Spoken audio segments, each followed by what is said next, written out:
Hi, so ito yung ating fast reading para sa lahat ng zodiac sign. Iisa-isahin natin yan. Ang question natin ngayon ay kung sino itong person na naghihintay sa'yo or nag-iisip sa'yo at kung ano yung gusto niyang sabihin sa'yo. So para sa mga Taurus, itong taong nag-iisip sa'yo is someone na talagang dati ka pa iniisip, obsessed na obsessed itong taong ito sa'yo. Ngayon, pwedeng may iba pang choices at itong taong ito ay iniisip niya, may chance ba ako sa'yo or kung pipiliin mo ba ako kumpara sa taong kakonek mo pang iba.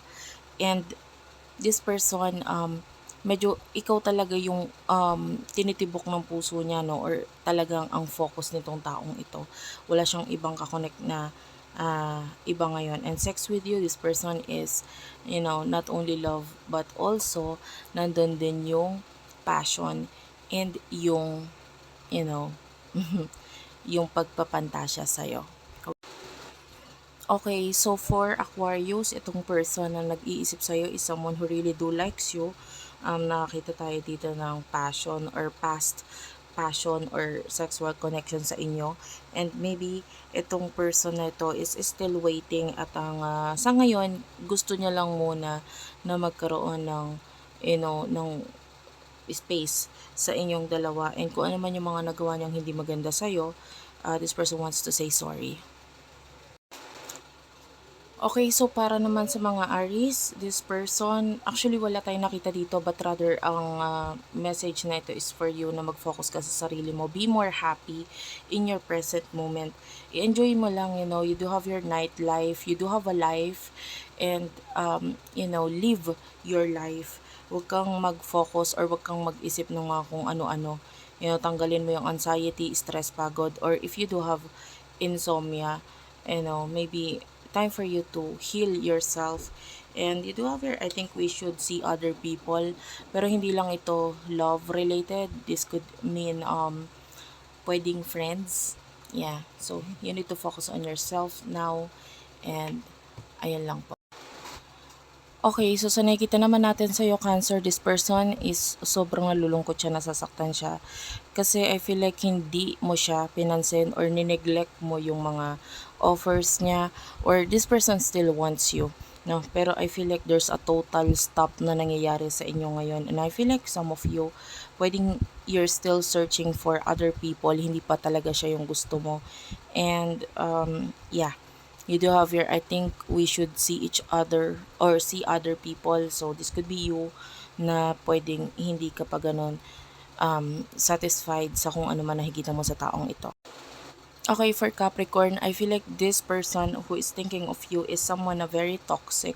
Hindi healthy yung connection ninyo nitong taong to. Maybe you are married in the past or maybe you are in a relationship in the past pero hindi naging maganda yung relationship or connection ninyo. I feel like one of you still likes or gusto nyo pa yung person na ito. This could be you or this could be your person. Pero may mga sinabi na nakakasakit sa isa't isa na parang hindi dapat ito palagpasin, no? And you do have here, I think we should see other people. So this is like signifying you na dapat, if you're still in a relationship with this person, it's time to let go. Hindi siya para sa'yo. Lalo na kung toxic siya, narcissist, it's time for you to move on, let go of this person. So, para naman sa'yo, Sagittarius, this person could be a person na medyo mahirap intindihin, pabigla-bigla, ganun. And there's this present moment sa inyong dalawa, so pwedeng nagkakaroon ng pag-uusap with the interview. I feel like, honestly, I don't feel like ito yung person para sa'yo. Kasi this person always want start, laging nagsisimula. Laging start ng start. So, I don't see na nagtutuloy-tuloy, no, dahil laging start ng start. There's a lot of start message here. And this person is, hindi ko nakikitang balance kayo, but sexually I can see balance energy sa inyong dalawa, but yeah.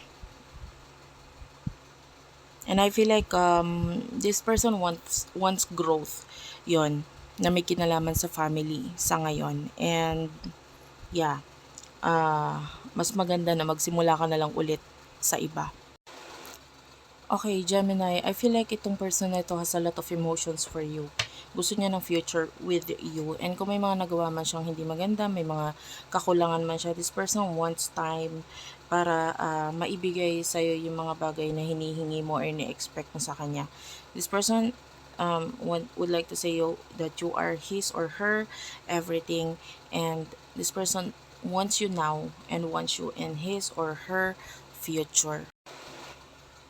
Okay, for you Libra, I feel like this person, siya yung nakakapagpasaya sa'yo. Pero, pwedeng may pagka-cut off or may disconnection sa inyong dalawa ngayon. Itong person na to is, kahit malayo siya, this person is thinking of you.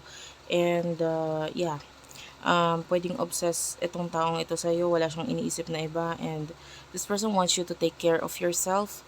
And, yeah, this person loves you kahit malayo siya. Okay, for Pisces, this could be a person in the past, could be an ex. Nakikita natin yung galit na itong taong to.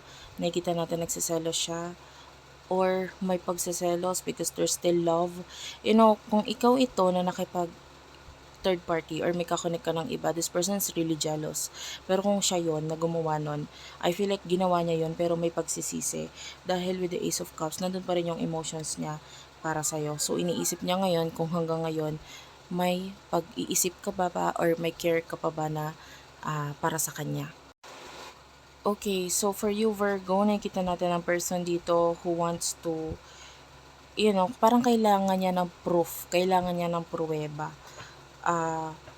Before siya gumawa ng isang action or kailangan may matapos muna with the number 10. And itong person nito gusto niya ng stability. Sa ngayon na hindi niya pa nakikita yung stability, I feel like itong person na ito kailangan niya pa ng more time. And wishy-washy attitude yung person ito. But I feel like itong person na ito, mahalaga ka para sa kanya, special ka para sa kanya, and this person loves you with the Ace of Cup. Pero of course, iniisip niya muna sa ngayon ang sarili niya. Okay, for you, Leo, this person could be someone who is single, someone na naghahabol sa'yo. This person, gusto ka niya, pero of course, maybe you do have other choices, pero gusto niyang ikaw ay mamili. I want you to choose. If may pagkakalayo sa inyo, I miss you, do you? So, nami-miss ka nitong taong to.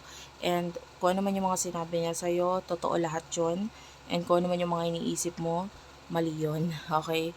Kasi para sa kanya, sa ngayon hindi niya alam kung ano estado mo or estado niya sa'yo, but itong person na ito gusto ka talaga niya, okay, kasi hindi naman siya maghahabol or gagawa ng mga ginagawa niya kung hindi ka niya gusto. Okay, Scorpio, so itong message na ito is like for you. Sino tong taong iniisip mo? 'Di ba dapat ang question is sino itong taong nag-iisip sa'yo?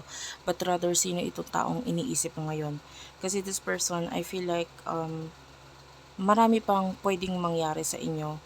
Pero hanggang saan yung pagtitiis mo? So, nakikita natin. I feel like you do have your sex. So, yung kakonect mo ngayon is medyo negative dahil more on sexual lang. I don't see any love here, and might be kung may mga iba ka pang gusto, mag-focus ka muna doon sa mga bagay na yun. Not necessarily love. Kung ano yung mga gusto mong pang ma-accomplish sa buhay mo, dapat siguro ituon mo yung attention or pansin mo doon. Kasi ito yung time na dapat yung pagmamahal na gusto mo or hinahanap mo ay actually wala sa mga taong iniisip mo, but rather ikaw ang dapat magbigay sa sarili mo. Okay? So, that's it for now. Thank you for watching. By the way, bago mag-end ng video, i-add ko lang ito, baka hindi ka pa nakaka-avail ng ating Wallet Lucky Charm. Magandang pang-attract ng swerte ng pera sa buhay mo. Mas mapapadali niya yung pagdaloy ng abundance ng mga gusto mo, mga minamanifest mo. Dahil kompleto yung crystal dito na talaga namang nakaka-attract ng swerte. Okay? I-click mo na lang yung yellow basket dyan sa baba. Maraming salamat.